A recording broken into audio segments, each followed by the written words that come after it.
लाख दलदल हो पाँव जमाए रखिए, लाख दलदल हो पाँव जमाए रखिए, हाथ खाली ही सही हाथ उठाए रखिए।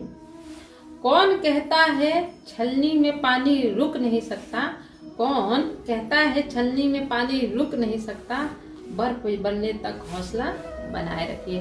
Welcome to village girl Soni channel. Hope आप लोग अच्छे होंगे और बढ़िया होंगे, जो कि मुझे देखने से तो नहीं लगता है। आपके ईमेल और कमेंट से, जिस प्रकार के आप लोग ईमेल और कमेंट मुझे दे रहे हो ना, सच में मुझे आप लोगों से बहुत ज़्यादा गुस्सा आ रहा है। ठीक है, क्यों गुस्सा आ रहा है? देखो, कोई बच्चा बोल रहा है, कोई स्टूडेंट बोल रहा है, दीदी मैंने 92 अटेम्प्ट किया फिर भी मेरा सिलेक्शन नहीं हुआ, दीदी मैंने 80 अटेम्प्ट किया फिर भी मेरा सिलेक्शन नहीं हुआ। मैं आपसे एक क्वेश्चन पूछने आई हूँ, 92 80 करने के बावजूद भी आपका सिलेक्शन क्यों नहीं हुआ? आखिर क्यों नहीं हुआ? क्यों नहीं? अब आप ये बोलोगे दीदी नॉर्मलाइजेशन के कारण नहीं हुआ, मेरे मार्क्स काट लिए गए। ठीक है, थोड़ा सा पीछे आप, थोड़ा सा पीछे, रिजल्ट के पीछे पहले आप, जब आप 92 अटेम्प्ट करके हॉल से बाहर निकले, एग्जाम सेंटर से बाहर निकले और आपके सामने विलेज गर्ल सोनी मिली, उसने पूछा अच्छा बताइए आपने कितना अटेम्प्ट किया है? दीदी मैंने तो 92 अटेम्प्ट किया है। अच्छा ये बताओ कि आप कितना स्कोर ला सकते हो, कितना आपको उम्मीद है? दीदी एक्यूरेसी मतलब मेरी उतनी अच्छी नहीं रहती है, 80% होगी और 70-75 स्कोर आएंगे मेरे। क्या आप 92 को एकदम डट के बोल सकते थे कि दीदी मैंने 92 किया और मेरे 90 आएंगे ही आएंगे? क्या आपको अपने ऊपर कॉन्फिडेंस था? इस प्रकार का कॉन्फिडेंस आपके अंदर क्यों नहीं है?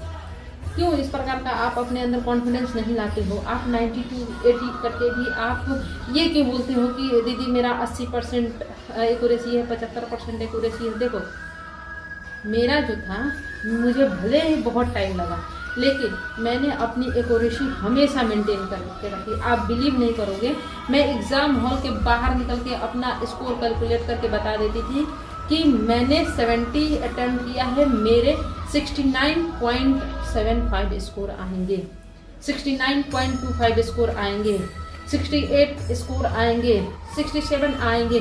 1 से 1.5 से 2 गलती से ऊपर, 1.5 तो गलती नहीं होता, 1 से 2 गलती के ऊपर मेरी कभी गलती नहीं रहती थी और मुझे पता होता था कि ये क्वेश्चन मैंने गलत कर दिया है। ठीक है, रीजनिंग और क्वांट 100% एक्यूरेसी होनी चाहिए, बिल्कुल 100%। उसमें आप लोग एक्यूरेसी नहीं रखते हो, क्यों? ऐसा क्यों? इंग्लिश में मैं मान सकती हूँ कि एक्यूरेसी थोड़ा सा डावाडोल होती है। मैथ और रीजनिंग कौन तुक्के मारता है, कौन उल्टे कुछ आंसर लगा के आता है?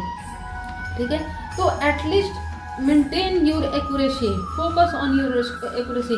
किसी दूसरे को ब्लेम करके और बोलना कि इसके कारण नहीं हुआ, उसके कारण, खुद अपने आप से, अपने ज़मीर से पूछो, अपने आप से पूछो कि क्या आपने 92 अटेम्प्ट किया तो वो सही थे कि गलत है? तो सबसे पहले focus on your accuracy. Accuracy पे आप बढ़िया करो। 51 करके आप 51 आना चाहिए, 50 हो सकता है, 45 नहीं होना चाहिए, 46, 5-5, 10-10 नंबर कौन गलत करता है एग्जाम में, वो भी प्रीलिम्स में? ऐसा मत करो। मैं 30 बना के आती थी ना अंग्रेजी में, अगर मैं 30 बना के आती थी ना तो मैं बता देती थी कि मेरा 30 में 29 सही है, 28 सही है, रीजनिंग 35 में 35 सही है, क्वांट 30 में 30 सही है। इस प्रकार का कॉन्फिडेंस क्यों नहीं आप लोग गेन करते हो? और ये कॉन्फिडेंस कैसे आएगा? प्रैक्टिस से आएगा, ओनली प्रैक्टिस। प्रैक्टिस ज़्यादा से ज़्यादा करो ना। आप लोग एग्ज़ाम में कुछ भी गलत कर लेते हो दूसरे के कहने पे कि मैंने अपने इस एग्ज़ाम में 95 अटेम्प्ट किया, 85 अटेम्प्ट किया, उसके चक्कर में आप ज़्यादा बनाने के चक्कर में गलत कराते हो और अपना पेपर खराब कर देते हो। 2022 में प्लीज़ अपनी एक्यूरेसी पे आप लोग ध्यान दीजिएगा, ठीक है? प्लीज़ रिक्वेस्ट है। दूसरा, इसके अलावा भी बहुत सारे रीजन हैं, ये तो रीजन है ही प्रीलिम्स नहीं क्लियर करने का। दूसरा और भी रीजन हो सकता है, जैसे कि तैयारी अच्छी नहीं होना, घबरा जाना, डर जाना, किसी बातों को दिमाग में सोचना, उस टाइम पे जाके हाथ कांपना, माउस का काम नहीं करना सही ढंग से, जल्दी जल्दी कर्सर ऊपर नीचे नहीं हो सकता। मेनी रीजन्स आर देयर, लेकिन अब मुझे बताओ, क्या आपके साथ जो हो गया, जो आपने पेपर फेल कर लिया, अब उसका क्या उपाय है? You can't change your past, you can't change your result, but you can change your future and you can control your present. Okay, तो अभी आपको क्या करना है? आपको प्रेजेंट को कंट्रोल करना है। You have to control your present. समझ रहे हो ना मेरी बात को? आपने फेलियर देखा, मुझसे ज्यादा फेलियर देखे हो आप लोग, मुझसे ज्यादा आपने फेलियर नहीं देखा होगा, और उतनी हिम्मत आपके अंदर होगी भी नहीं। मुझे भी नहीं पता कि मैंने कैसे 8 साल लगातार निकाल लिए फेल करते करते, मुझे भी नहीं पता। मुझे लगता है कि मैंने ऐसा इसलिए किया क्योंकि मुझे कहीं ना कहीं ऐसा तैयार किया जा रहा था कि सोनी, तुम एक प्लेटफॉर्म पे आओगी और लोगों को बताओगी कि सिलेक्शन होता है, फेल होने के बाद भी सिलेक्शन होता है, मल्टीपल फेलियर देखने के बाद भी सिलेक्शन होता है, और ऐसा सिलेक्शन होता है, धुआंधार सिलेक्शन होता है, इतना मजेदार सिलेक्शन होता है कि आप याद रखोगे और आपके आसपास वाले भी याद रखेंगे, बशर्ते you have to be courageous. आपको करेजियस होना पड़ेगा, आपको करेज दिखाना पड़ेगा। फेल कौन नहीं होता है?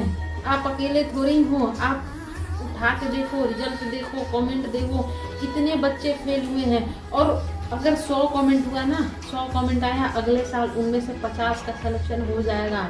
ठीक है, क्यों होगा? क्योंकि उन्होंने फिर से अपने आंसू पोंछे और दोबारा से प्रयास करना स्टार्ट किया। तो दोबारा से प्रयास करना स्टार्ट करो, रोना धोना बंद करो। आपको पता है कि फेल होना है। बिना फेलियर के सक्सेस किसको मिला है कि आपको मिल जाएगा? किसको मिला है? पढ़ने से डरते हो कि 2022 में भी पढ़ना पड़ेगा, है ना? है ना? आप सोचते हो कि 2021 में हो जाता तो 2022 में आराम करता। क्यों होगा? आपने उस लेवल की मेहनत की तो क्या आप एग्जाम में नहीं डरे? क्या आपने किसी और की बातों को इग्नोर किया? क्या आपने निगेटिविटी को इग्नोर किया? गलती आपकी है, फेल आप हुए हो, गलती आपकी है, सुधारना आपको है। रोना धोना है कि फिर से हिम्मत लेके खड़े हो जाना है और डट के कहना है कि आ जाओ, अभी आने वाला 6-7 एग्जाम अभी फिर से मुझे मिलेगा। IBPS PO, IBPS clerk, RRB PO, RRB clerk, SBI PO, SBI clerk, LIC में भी बहुत सारी अपॉर्चुनिटीज़ हैं। तो आपको घुटने टेकने हैं या फिर हिम्मत के साथ डट के खड़ा रहना है कि अब जब मैंने जो रास्ता तय किया उस मंजिल को मुझे पाना है, उस रास्ते पे चलना है। चाहे मैं रोते रोते जाऊं, चाहे मैं हंसते हंसते जाऊं, जाना तो है ही। तो रोना धोना बंद कीजिए, स्टार्ट कीजिए। क्या गलत किया था वो देखिए, क्या क्या गलती थी उसको देखिए, उसको 2022 में सुधार कीजिए। नहीं तो मैं बता रही हूँ फिर 2023 के जनवरी में आप रोगे। अब आप ये बोलोगे दीदी आप भी फेलियर देखते थे, आप भी रोते थे। कौन नहीं रोता है भाई? मैं भी रोती थी, ठीक है, मैं भी रोती थी, लेकिन हिम्मत नहीं हारना है, हिम्मत नहीं हारना है, ठीक है। और फिर से लास्ट में बोलूँगी, मैं तो आपको मोटिवेट करती ही रहती हूँ बार बार और हमेशा करती रहूँगी। तो सबसे पहले तो मैं आपको, अगर आप बिगिनर हो तो टेक्स्ट बुक का आप मॉक टेस्ट बाई कर लो, वहाँ पे बहुत सारे प्रैक्टिस मिलेंगे। 300-400 का इन्वेस्टमेंट है, अच्छा है, बाई कर सकते हो आप लोग। क्योंकि आप लोगों में से बहुत सारे बच्चे बोल भी रहे हैं कि दीदी मैं स्टार्ट करना चाहता हूँ, तो टेक्स्ट बुक ले लेना। इसके अलावा मैं प्रैक्टिस के लिए आपको बहुत सारे लिंक दे देती हूँ डिस्क्रिप्शन में, कमेंट में, वहाँ पे जाके आप प्रैक्टिस करो। और लास्ट में यही बोलूँगी कि लाख दलदल हो, पाँव जमाए रखिए, हाथ खाली ही सही, हाथ उठाए रखिए। कौन कहता है छलनी में पानी रुक नहीं सकता? कौन कहता है छलनी में पानी रुक नहीं सकता? बर्फ बनने तक हौसला जमाए रखिए, बर्फ जमने तक हौसला बनाए रखिए, ठीक है। एरर डिटेक्शन होता है, सब कुछ में होता है, लेकिन हमें क्या करना है, उसको सुधार करना है, जैसे मैंने अभी किया। तो you have to improve yourself, you have to correct yourself, you have to find your faults, you have to find your loopholes and work on those loopholes. Okay, all the best.